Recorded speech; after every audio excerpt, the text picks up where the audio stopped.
जब जिले के सबसे बड़े अधिकारी डीएम पूजा शर्मा की मां एक सादे कपड़ों में गरीब औरत की तरह एक बड़े और सरकारी बैंक में पैसे निकालने के लिए जाती है तो बैंक के सारे अधिकारी महिला को भिखारी समझ लेते हैं। किसी को नहीं पता था कि यह औरत जिले के सबसे बड़े अधिकारी डीएम मैडम साहिबा की मां है। सबने सोचा यह तो कोई भिखारी औरत है और यह इस बड़े और प्रोफेशनल बैंक में क्या करने आई होंगी। इतने में महिला धीरे धीरे चलते हुए काउंटर की ओर जाती है। काउंटर पर रोशनी नाम की सुरक्षा गार्ड बैठी हुई थी। बुजुर्ग औरत ने रोशनी से कहा, बेटी मुझे बैंक से पैसे निकलवाने हैं, यह रहा चेक। रोशनी ने बिना चेक देखे औरत से कहने लगी, तुम्हारी हिम्मत कैसे हुई? बैंक में आने की यह बैंक तुम्हारे जैसों के लिए नहीं है भिखारी। काहे कि यह बैंक बड़े लोगों का है, यहां पर बड़े बड़े लोगों के खाते हैं। तुम्हारे जैसी औरत की तो औकात ही नहीं है। ऐसे बैंक में खाता खुलवाने की निकलो यहां से, वरना मार के भगाऊंगी। औरत ने कहा, बेटी तुम पहले तो चेक देखो, मुझे 5 लाख कैश निकलवाने हैं। यह सुनकर तो रोशनी भड़क उठी। यह कोई मजाक करने की जगह नहीं है। क्या लगता है तुम्हें? तुम मुझे कुछ भी बोलोगी और मैं मान लूंगी। तुम्हारी जैसी औरत की औकात ही नहीं है। और क्या बोला? तुमने 5 लाख इतने पैसे कभी देखे हैं? तुमने अपने जीवन में जल्दी यहां से जाओ, वरना धक्के देकर निकाल दूंगी। उसी समय बैंक मैनेजर ने अपने केबिन से बाहर झांका और पूछा, कौन है जो इतना शोर मचा रहा है? रोशनी ने तुरंत कहा, कोई भिखारी औरत है सर, जाने का नाम नहीं ले रही है। बैंक मैनेजर गुस्से में बाहर आता है और बिना कुछ पूछे उस बुजुर्ग महिला को एक जोरदार थप्पड़ मार देता है। थप्पड़ इतना तेज था कि वह महिला लड़खड़ाकर जमीन पर गिर पड़ती है। फिर वह मैनेजर सिक्योरिटी गार्ड को आवाज देता है, क्या कर रही हो? घसीट कर बाहर निकालो, इसको पता नहीं कहां कहां से आ जाते हैं ये लोग। रोशनी उस महिला को जबरन बैंक से बाहर धक्का मारकर निकाल देती हैं। वहां खड़े तमाम ग्राहक और स्टाफ खामोश होकर सब देख रहे थे। किसी को नहीं मालूम था कि वह औरत जिले की डीएम पूजा शर्मा की मां है और यह सारा दृश्य बैंक के सीसीटीवी कैमरों में रिकॉर्ड हो रहा था। घर पहुंचकर वह महिला रोते हुए अपनी बेटी डीएम पूजा शर्मा को फोन करती हैं और सारी बात बताती हैं। कैसे बैंक में उनके साथ बेइज्जती की गई, कैसे उन्हें अपमानित करके बाहर निकाल दिया गया। पूजा यह सुनते ही अंदर तक कांप जाती है। उसके लिए यह किसी आग से कम नहीं था। वह रोते हुए अपनी मां से कहती है, मां कल मैं खुद आ रही हूं और आपके साथ चलकर उसी बैंक से पैसे निकलवाऊंगी। अगले दिन सुबह डीएम पूजा शर्मा साधारण सूती साड़ी पहनकर अपनी मां के साथ बैंक जाने को तैयार होती है। मां बेटी एक दूसरे को देखकर गले लगते हैं। आंखों में आंसू हैं। गर्व और पीड़ा दोनों पूजा की मां को अपनी बेटी पर नाज है। उन्होंने कितनी कठिनाइयों से उसे पाला पढ़ाया और आज इतने ऊंचे पद तक पहुंचाया। सुबह के ठीक 11 बजे मां बेटी बैंक के बाहर पहुंचती हैं। बैंक अभी तक नहीं खुला था, जबकि समय 10 बजे का था। पूजा शांतिपूर्वक दरवाजे के पास बैठकर इंतजार करती है। कुछ मिनटों बाद जब बैंक खुलता है, दोनों अंदर प्रवेश करती हैं। दोनों का पहनावा इतना साधारण था कि वहां मौजूद ग्राहक और कर्मचारी उन्हें एक आम ग्रामीण महिला समझ बैठते हैं। कोई सोच भी नहीं सकता था कि यह वही पूजा शर्मा है। जिले की डीएम धीरे धीरे दोनों काउंटर की तरफ बढ़ती है। वहां वही रोशनी बैठी होती है। पूजा विनम्रता से कहती है, मैडम हमें पैसे निकालने हैं, मां की दवाइयां लेनी है और कुछ जरूरी काम भी हैं। रोशनी ने दोनों महिलाओं को ऊपर से नीचे तक देखा। साड़ी में एक बुजुर्ग महिला और एक साधारण कपड़ों में युवती किसी भी कोण से बड़े अवसर नहीं लग रही थी। उसने व्यंग करते हुए कहा, आप शायद गलत बैंक में आ गई हैं। यह ब्रांच हाई प्रोफाइल क्लाइंट से डील करता है। पूजा शर्मा ने मुस्कुराते हुए उत्तर दिया, एक बार चेक कर लीजिए मैडम, अगर नहीं है तो हम चले जाएंगे। रोशनी ने बेमन से लिफाफा लिया और कहा, थोड़ा समय लगेगा, वेटिंग चेयर पर बैठ जाइए। पूजा मां का हाथ थामे कोने की एक खाली कुर्सी पर बैठ गई। उन्होंने मां को पानी दिया और खुद भी शांत बैठी रही।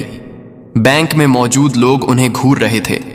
यहां अमूमन अमीर व्यापारी, अफसर और रसूखदार लोग आते थे, महंगी गाड़ियों और चमकदार कपड़ों में। ऐसे में साधारण कपड़ों में बैठी मां बेटी का वहां होना सबको अजीब लग रहा था। चारों तरफ फुसफुसाहटें शुरू हो गईं। किस गांव से आई हैं? पेंशन के चक्कर में आई होंगी। इनका खाता तो यहां हो ही नहीं सकता। पूजा सब कुछ सुन रही थी, लेकिन शांत बनी रही। उनकी मां थोड़ी असहज थी। लेकिन बेटी का संयम देखकर खुद को संभाल रही थी। थोड़ी देर बाद पूजा ने रोशनी से कहा, अगर आप व्यस्त हैं तो कृपया मैनेजर से मिलवा दीजिए, मुझे जरूरी बात करनी है। रोशनी झुंझुलाकर फोन उठाती है और मैनेजर के केबिन में कॉल कर देती है। सर, एक महिला है, कह रही हैं कि आपसे मिलना है, भेज दूं? मैनेजर ने शीशे से झांक कर देखा।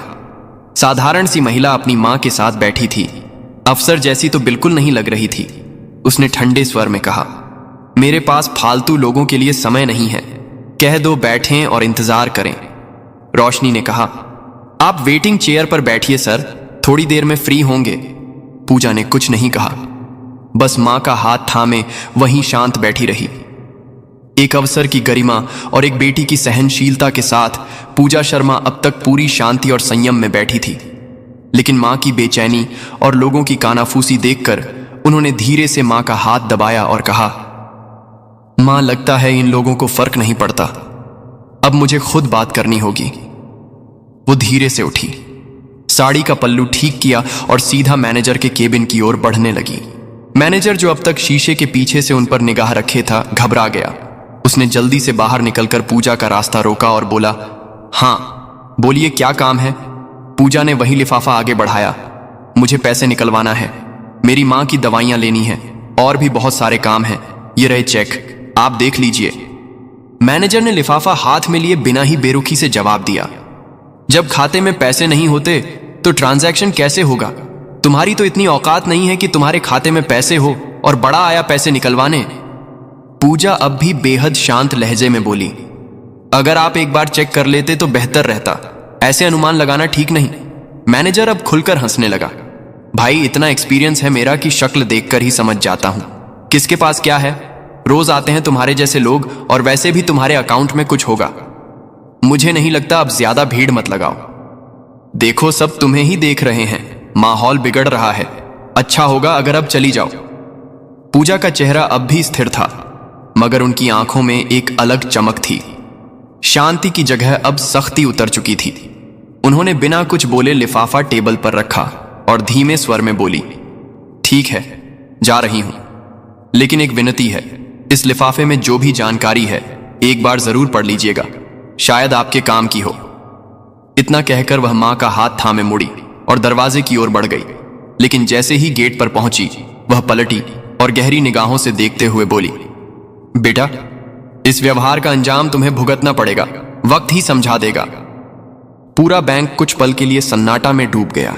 कोई शोर नहीं, कोई गुस्सा नहीं, बस गरिमा से लिपटी एक चेतावनी जो किसी तूफान से कम नहीं थी।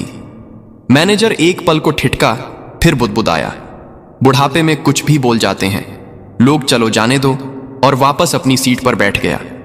उसके सामने वही लिफाफा अब भी यूं ही टेबल पर पड़ा था, अनदेखा, अनपढ़ा। उसे यह नहीं पता था कि उसी लिफाफे में वह सच छुपा है जो उसकी दुनिया पलट देने वाला है। अगले दिन बैंक की वही रूटीन शुरू होती है। क्लर्क अपने काम में, कैशियर अपनी गिनती में, और मैनेजर फिर से उसी पुराने रब में। लेकिन इस बार एक फर्क था। वही बुजुर्ग महिला जिसके साथ एक दिन पहले अपमान की सारी हदें पार की गई थीं, आज फिर उसी बैंक में दाखिल होती है। पर आज वह अकेली नहीं थी। उसके साथ एक तेज तर्रार अफसर था जो सूट बूट में चमक रहा था। उसके हाथ में चमचमाता हुआ ब्रीफ केस था। उन दोनों के प्रवेश करते ही पूरे बैंक की नजरें उसी दिशा में टिक जाती हैं।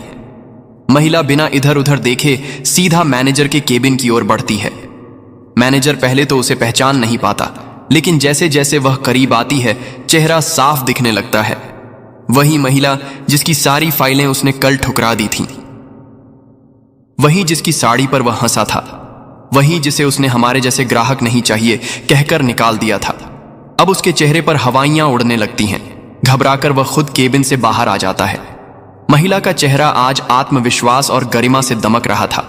वह रुकती नहीं, सीधा मैनेजर के सामने खड़ी होती है और तीखे स्वर में कहती है, मैनेजर साहब, मैंने कल ही कहा था कि आपके व्यवहार का अंजाम भुगतना पड़ेगा। आपने ना सिर्फ मुझे बल्कि मेरे जैसे हजारों आम नागरिकों को नीचा दिखाने की कोशिश की है। अब वक्त है सजा भुगतने का। मैनेजर बौखलाकर कहता है, आप कौन होती हैं? मुझे सिखाने वाली, यह कोई आपका घर नहीं है, यह बैंक है और आप यहां मेरा कुछ। महिला उसकी बात बीच में ही काटकर मुस्कुराती है। फिर अपने साथ आए अफसर की ओर इशारा करती है। इनसे मिलिए, यह मेरे विधिक सलाहकार हैं। और पूजा शर्मा कहती हैं, मैं हूं इस जिले की जिलाधिकारी डीएम। पूजा शर्मा साथ ही इस बैंक की 8% शेयर होल्डर भी, और यह मेरी मां है जिनके साथ आप लोगों ने बहुत बुरा व्यवहार किया। एक क्षण के लिए पूरे बैंक में सन्नाटा छा जाता है। सभी कर्मचारी, ग्राहक, यहां तक कि दरवाजे के पास खड़े सुरक्षा कर्मी भी स्तब्ध रह जाते हैं। मैनेजर के चेहरे का रंग उड़ जाता है। वह कुछ कहता उससे पहले ही पूजा शर्मा फिर बोलती हैं, तुम्हें बैंक मैनेजर के पद से तत्काल हटाया जा रहा है। अब तुम्हारी पोस्टिंग फील्ड में की जा रही है, जहां तुम्हें रोज आम जनता से मिलकर रिपोर्ट बनानी होगी। पूजा शर्मा ब्रीफ केस खोलते हैं और 2 दस्तावेज निकालकर सामने रखते हैं। पहला मैनेजर के तबादले का आदेश, दूसरा कारण बताओ नोटिस, जिसमें लिखा था कि आपका व्यवहार बैंक की नीति के विपरीत पाया गया है। मैनेजर अब पूरी तरह पसीने पसीने हो चुका था। कांपते स्वर में कहता है, मैडम मुझसे गलती हो गई थी, मैं शर्मिंदा हूं। कल की बातों के लिए दिल से माफी मांगता हूं। पूजा शर्मा की आंखें अब भी स्थिर थीं, पर आवाज में वह न्याय था जो किसी अधिकारी की पहचान होता है। माफी किस बात की मांग रहे हो? क्या सिर्फ मेरा अपमान किया था तुमने, या उन तमाम ग्राहकों का जो सादगी से आते हैं, पर तुम्हारी नजर में केवल कपड़ों से आंखें जाते हैं? क्या कभी बैंक की गाइडलाइन पढ़ी है? तुमने उसमें साफ लिखा है, हर ग्राहक समान है। कोई अमीर गरीब नहीं होता, और जो भी कर्मचारी भेदभाव करेगा उस पर कार्रवाई की जाएगी। फिर एक क्षण रुककर उन्होंने सख्त स्वर में कहा, मैं चाहती तो आज ही तुम्हें निलंबित कर देती, पर मैं एक मौका दे रही हूं खुद को सुधारने का। अगली बार तुम्हारा नाम नहीं, तुम्हारी पहचान मिटा दी जाएगी। फिर उन्होंने बैंक की सुरक्षा गार्ड रोशनी को बुलाया। रोशनी डरते हुए पास आई। उसकी आंखों में आंसू थे। कांपते हाथों से बोली, मैडम माफ कर दीजिए, मुझसे बहुत बड़ी गलती हो गई। आगे से कभी किसी को इस तरह नहीं समझूंगी। पूजा शर्मा ने उसकी ओर देखा, फिर कहा, कपड़े देखकर किसी को छोटा मत समझो। जो सीख आज मिली है उसे जिंदगी भर याद रखना। बैंक का पूरा स्टाफ अब नजरें झुकाए खड़ा था। उन्होंने सबकी ओर देखकर कहा, पद से नहीं सोच से इंसान बड़ा होता है। जो इंसानियत को समझे वही सच्चा अधिकारी होता है। यह कहकर पूजा शर्मा अपनी मां के साथ बैंक से बाहर निकल गई। बैंक में कुछ पलों का सन्नाटा छा गया। फिर एक एक कर सबने एक दूसरे की ओर देखा। सबकी सोच बदल चुकी थी। उस दिन के बाद बैंक का माहौल बदल गया। अब हर ग्राहक को सम्मान मिलने लगा।